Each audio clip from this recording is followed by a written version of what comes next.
My wife, Alice, was always very busy with work. Her schedule consisted of meetings, deadlines, and preparing for important presentations. I never asked too many questions. We had been married for 7 years, and I believed that trust was the foundation of our relationship. One evening, when Alice said she was going to stay late at the office, I accidentally received a message from a friend. "Bro, I just saw Alice at the mall. She looked happy, but clearly not at work." I didn't reply to it. That was the first signal.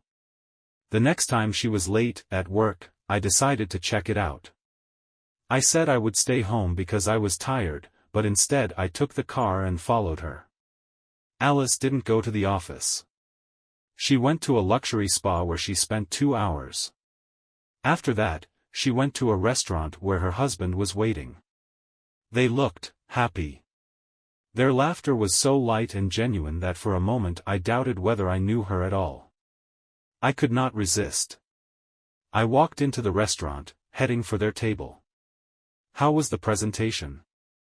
I asked, sitting down across from them. Alice froze as if she had just been doused with cold water. Her companion just looked at me and then at her in surprise. "Alex, what are you doing here?" "Oh, I just wanted to see how your project was going." I pulled the divorce papers out of my pocket and put them on the table between them. "Now you'll have more time to do it," I added and stood up. She started to say something, but I wasn't listening anymore.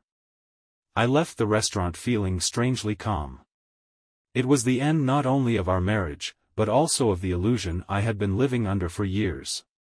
Sometimes a breakup is the best way to find a new beginning. After that evening, I returned home and for the first time in a long time felt empty.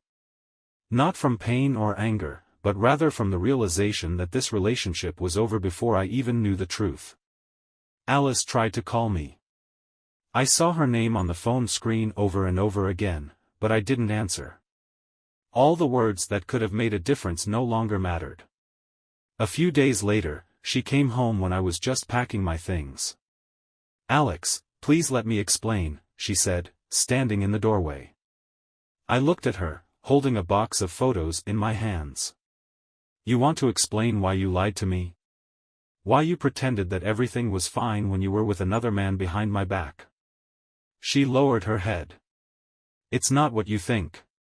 "Oh, yes, Alice, it is," I replied coldly. "I don't need an explanation." She sighed and closed her eyes. "I'm sorry. It was a mistake." "A mistake?" I laughed, though there was no humor in it. "A mistake is forgetting your keys at home. And you made a choice every time you went to see him." Alice tried to say something, but I held up my hand to stop her. "I don't want to discuss this anymore. I want to move on." I took the box out to the car and went back to get the last of my things. She was sitting on the couch, wringing her hands as if trying to keep herself together. "Alex, you're not going to leave me a chance?" she asked quietly. I stopped in the doorway, looking at her one last time. "Chances are given to those who fight for them, Alice. You didn't even try." And with that, I left. The next few months were difficult, but the relief from that burden was palpable. I rented a small apartment, started working out, and finally allowed myself to be myself. My friends supported me. Ben, the one who first drew my attention to Alice's strange behavior, invited me to several parties. I wasn't sure if I was ready for it, but I decided it was time to try. At one of these parties, I met Hannah. She was funny, straightforward, and didn't hide the fact that life didn't always turn out the way she wanted it to. "So what brings you here?" she asked as we sat in the kitchen, each holding a glass of wine. "An old divorced guy who needs a change," I laughed. "Well, you don't look old at all. And you're obviously already changing something, since we're sitting here." This conversation was the beginning of something new. Later, Hannah and I started dating. It was easy, natural, without the effort I spent on my relationship with Alice. One day, when I told her about the betrayal, she said, "You did the right thing. You left when you realized you were being deceived. That's not a weakness, Alex. It's a strength. That was the first time I felt that I had really let go of the past. And although that period of my life remains in my memories, it taught me the most important thing: betrayal can break you, but it can also be the beginning of something better. Hannah became not only my partner, but also a true friend. It was easy to talk, laugh, and even be silent with her. We spent our evenings watching movies, taking long walks in the park, and spontaneously going out of town. Once, when we were sitting on the sand by the lake during one of these outings, she suddenly asked, "Alex, how do you envision your future?" I thought about it, looking at the horizon. I used to think it was already decided. Work, marriage, a house. But now I realize that the future is not a plan. It is something you create every day. And now I see it right next to you.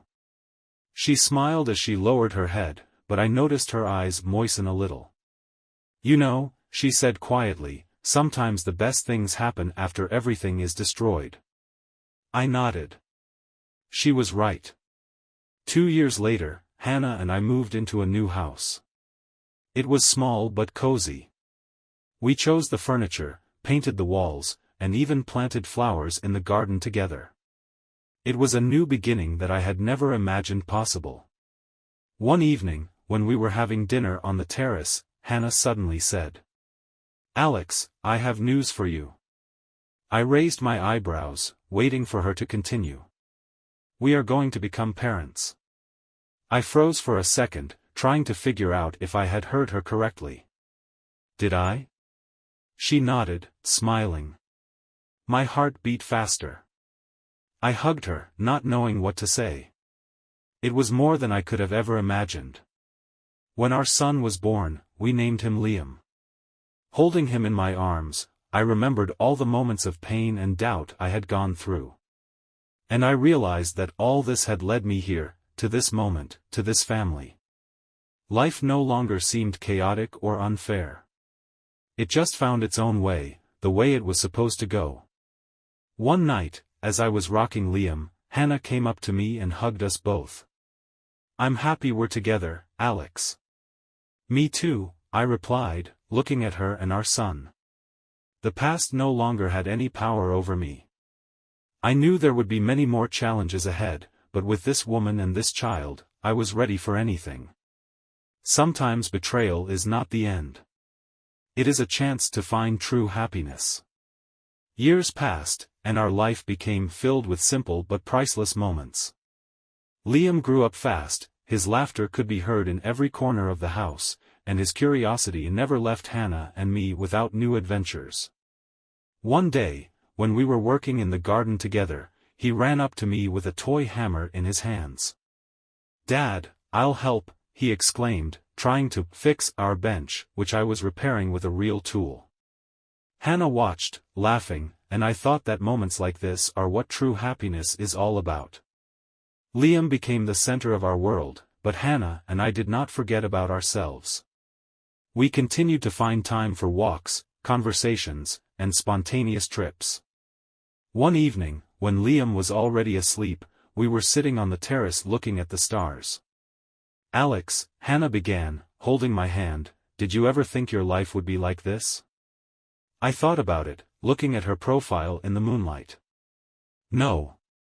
But I'm grateful that it is." She smiled and leaned closer. "And I am grateful for you." When Liam turned 10, we decided to go on a family vacation to a national park. It was one of those moments when I stopped and realized how much my life had changed. We were walking through the woods and Liam stopped to admire the big lake. "Dad, did you ever think I would be with you?" he suddenly asked. I looked at him and then at Hannah, who was standing a little further away, smiling. To be honest, I couldn't imagine it. "But now I can't imagine life without you," I replied. Liam hugged me, and I felt warmth spread through my chest. A few more years passed. Liam grew up, became as curious and confident as his mother. On the day he left our home to go to university, Hannah and I stood by the car, watching him go. "He's going to be great," she said, squeezing my hand. "Yes, he is. And he's already made us that way," I replied. We returned to the house, which was quieter now, but no less cozy. Life went on.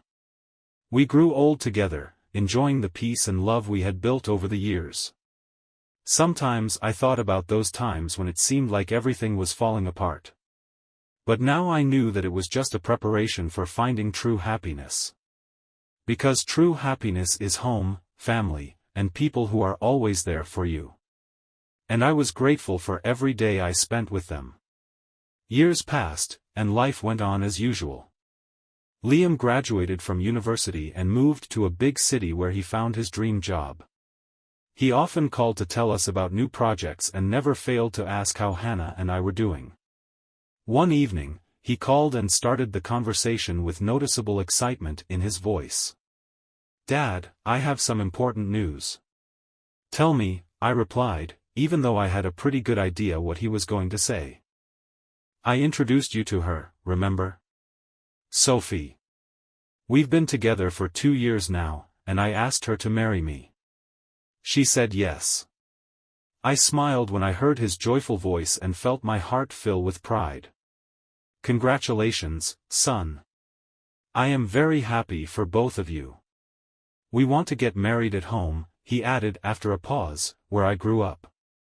I looked at Hannah, who had already guessed what I was talking about, and raised her eyebrows. "Of course," I said, and Hannah immediately started planning how we would prepare our house for the wedding. The wedding was magical. Our garden was transformed into a fairy tale place with lanterns, flowers, and long tables for the guests. Sophie was a beautiful bride and Liam looked all grown up and happy. When it was time to make the toast, I raised my glass and turned to Liam. "Son, you know that life is not always an easy path. But you've always walked with confidence, and I couldn't be more proud of who you've become. Sophie, you have brought even more joy to his life, and I am sure that together you will create something wonderful." My words drew applause, and Liam hugged me after the toast. "Thank you, Dad. For everything." A few years later, Hannah and I became grandparents. Sophie and Liam gave us a granddaughter, a little girl they named Mia. Holding her in my arms was as exciting as holding Liam. One day, as I was sitting in the rocking chair rocking Mia to sleep, Liam came over and said quietly, "You've always been an example to me, Dad.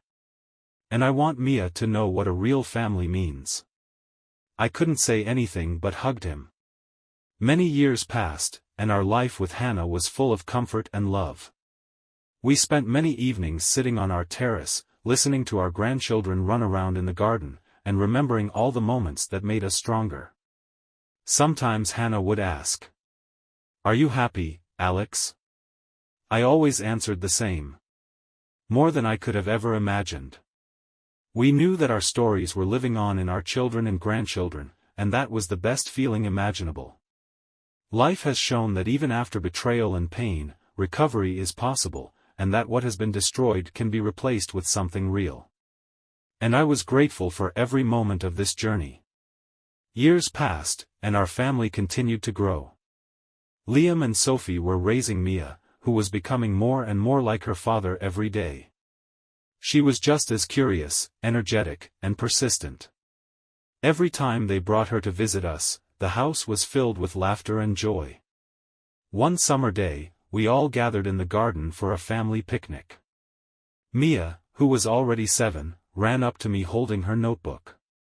"Grandpa, look, I wrote a story."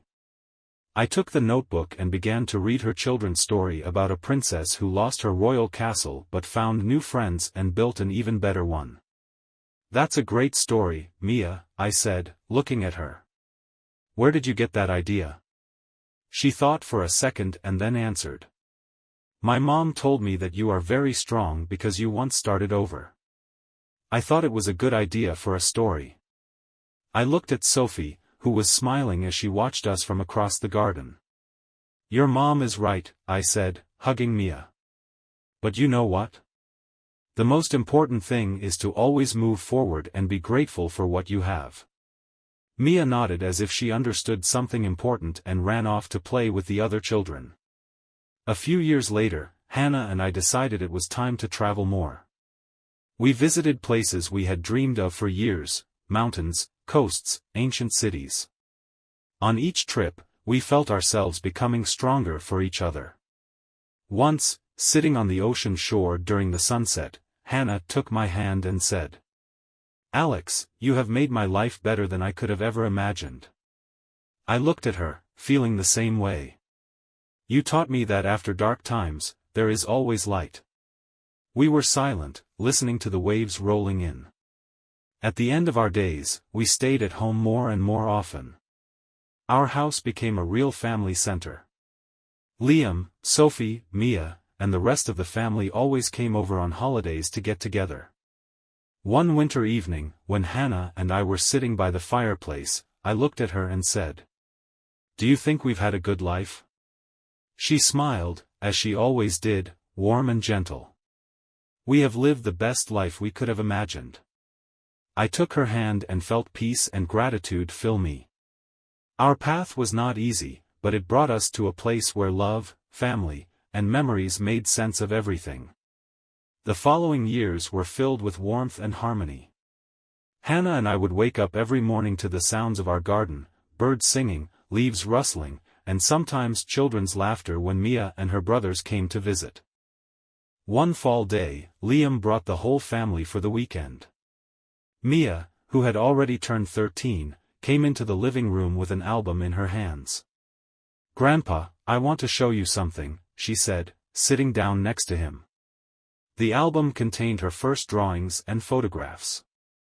On one page, I saw a familiar image: a little girl holding hands with a man and a woman.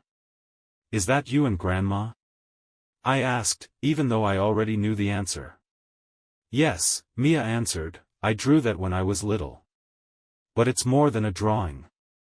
For me, you are the best example of how you can go through everything and still be happy." My heart filled with warmth. I looked at Hannah, who was watching us from the kitchen, and saw her smiling. "Thank you, Mia," I said, "this is the best gift I could have ever received." Over the years, our house became a real family center. We spent all the major holidays together, with Liam, Sophie, Mia, their children and even friends.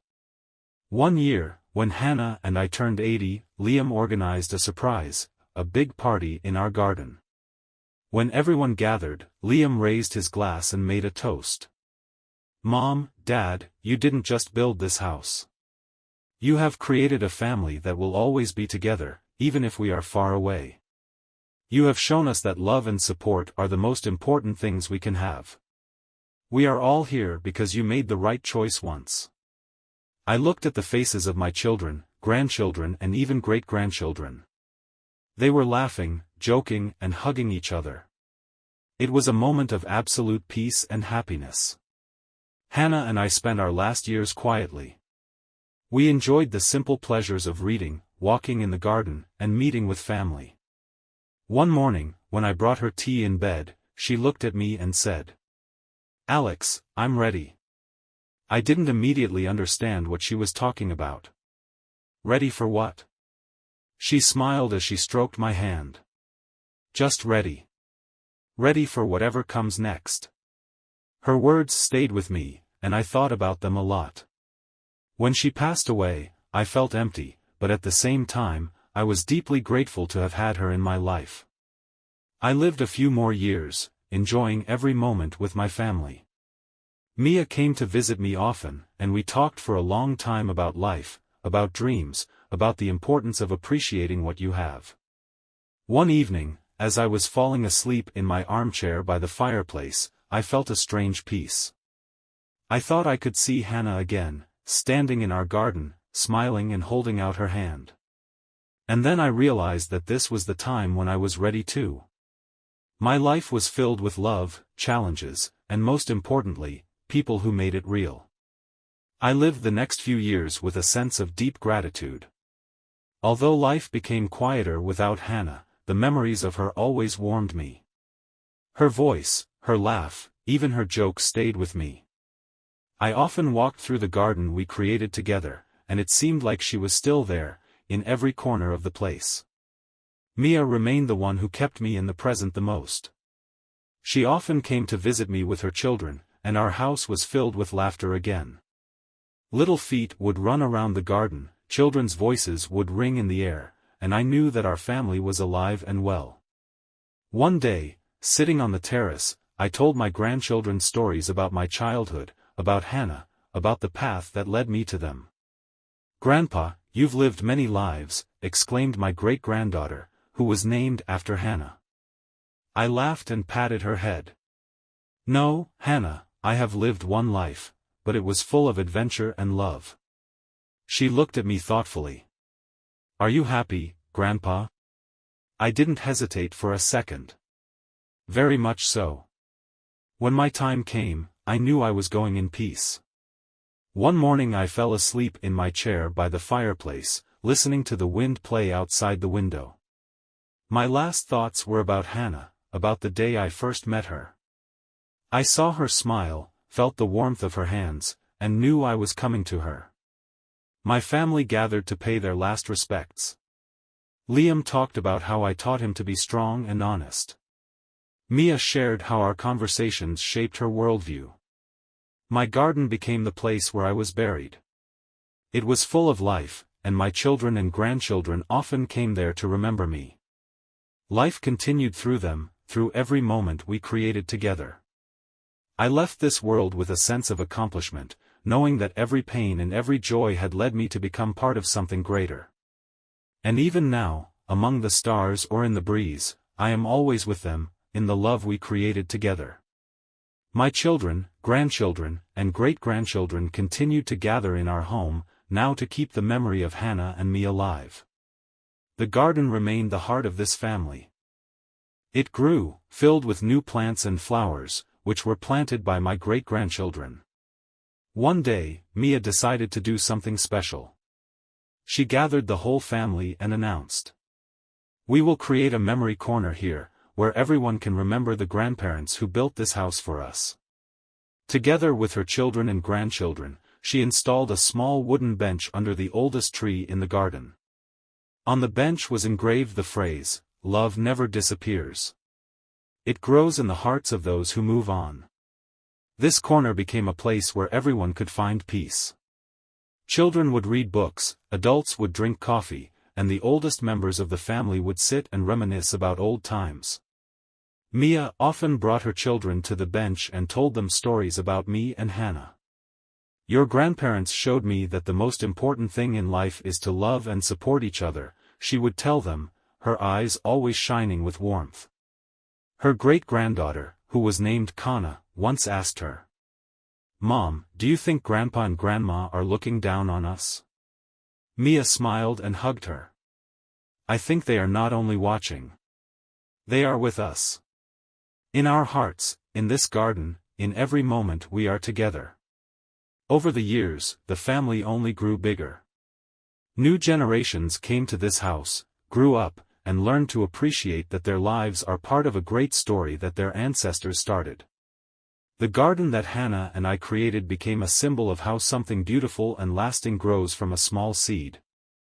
The love that we passed on to our children became the thread that tied everyone together, even years after we left. And I knew that our home, our story, and our love would live on for a long time in the hearts of those we left behind. Over the years, the garden turned into a place where the most important moments in our family's life took place. Weddings and birthdays were celebrated here, newborns were welcomed, and those who were leaving said goodbye. Mia, who was now a grandmother herself, always told her grandchildren, "This garden is more than just trees and flowers. It's a symbol of what our family has been through together and how love can grow out of even the most difficult times." My great-granddaughter Hannah, who grew up to become a botanist, suggested that we create a kind of memorial corner in the garden, a place where we could keep records of each member of our family. Together, they created a small wooden pavilion that housed family albums, books, old photographs, and letters. On one of the shelves was a book with the inscription, "Our Family History." Alex and Hannah, the beginning. One summer day, when the whole family gathered in the garden again, Hannah, now an elderly woman, gathered her children and grandchildren around a bench under a large tree. "Today I want to tell you a story that began with pain but ended with love," she began, looking at the younger generation. She told them about my difficult journey, how I found the strength to leave the past behind and start a new chapter with Hannah. She recalled how we raised Liam together, created this garden and passed on our love to the next generations. The children listened with bated breath, and the grandchildren looked at her with admiration. "And the most important thing," she said in the end, "is to remember that we are always stronger when we are together." Decades later, when the garden had become a place of history, the soul of our family still remained in it. One day, the youngest great-grandson, walking in the garden, asked his mother, "Who were Grandpa Alex and Grandma Hannah?" She stopped, thought about it, and answered, "They were people who taught us to love. And because of them, we are all here together." The garden rustled in the light breeze as if in agreement. Although we were gone, our love lived on in every tree, every flower, and every heart that beat in this place. It was a legacy that will never fade away. Over time, the garden became more than just a place of memories, it became a living book of our family's history. Every tree, every path, and every bench reminded us of those who loved, created, and left a part of themselves here. Hannah's great-granddaughter decided to turn this garden into an open family museum. She created an interactive tour where you could walk along the paths, listening to audio recordings of memories told by our descendants. At the entrance to the garden there was a sign. "Garden of Love and Memory." Dedicated to Alex and Hannah, whose lives became the foundation of our family. Modern technology allowed guests to see holograms of photos and listen to stories about how the garden came to be and how it grew with our family. One day, the youngest member of our family, a 5-year-old girl named Amy, was walking with her mother in the garden and stopped in front of a bench under an old oak tree. "Mom, is it true that Grandpa Alex and Grandma Hannah planted this tree?" Her mother smiled as she looked at the plaque next to the oak tree. "Yes, Amy. They started this garden together. And you know, they always said that love is like a tree, you have to water it, nurture it, and let it grow." Amy bent down to pick up a fallen leaf and said, "Then I want to plant trees too, so that my family can remember them." Several generations later, the garden has become a symbol not only of our family, but also of love that can survive any trial. People from other cities and even countries came to see the place where this story began. A new inscription appeared under the oak tree that Hannah and I planted. Every tree here tells a story. Each branch is a part of a family. Love never disappears, it lives on in those who keep the memory alive. Even after decades, when new generations took care of the garden, it seemed that we were still here. Our voices could be heard in the rustle of the leaves, and each new tree contained our heritage. And I knew that our story would last forever, because it had become part of something bigger, part of life.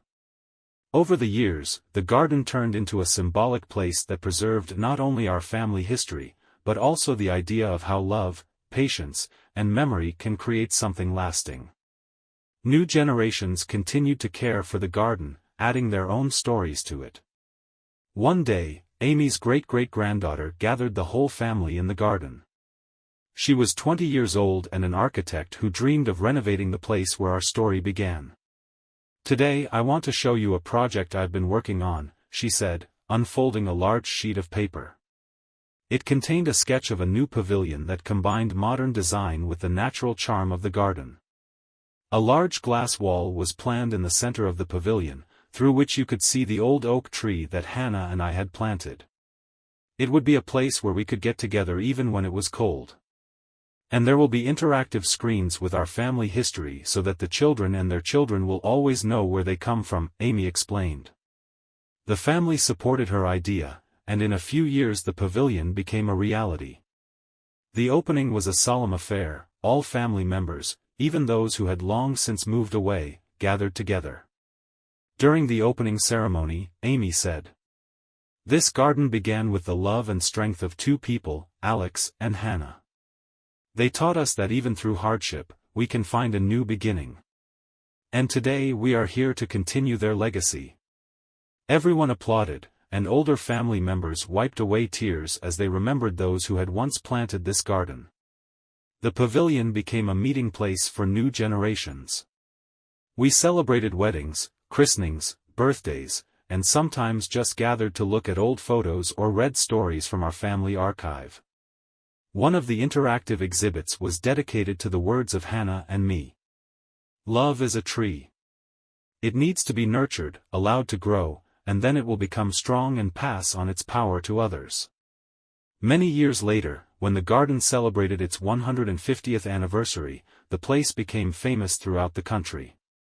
People came here not only to see the trees or the pavilion, but to feel the spirit of this place, the spirit of a family that had overcome all difficulties.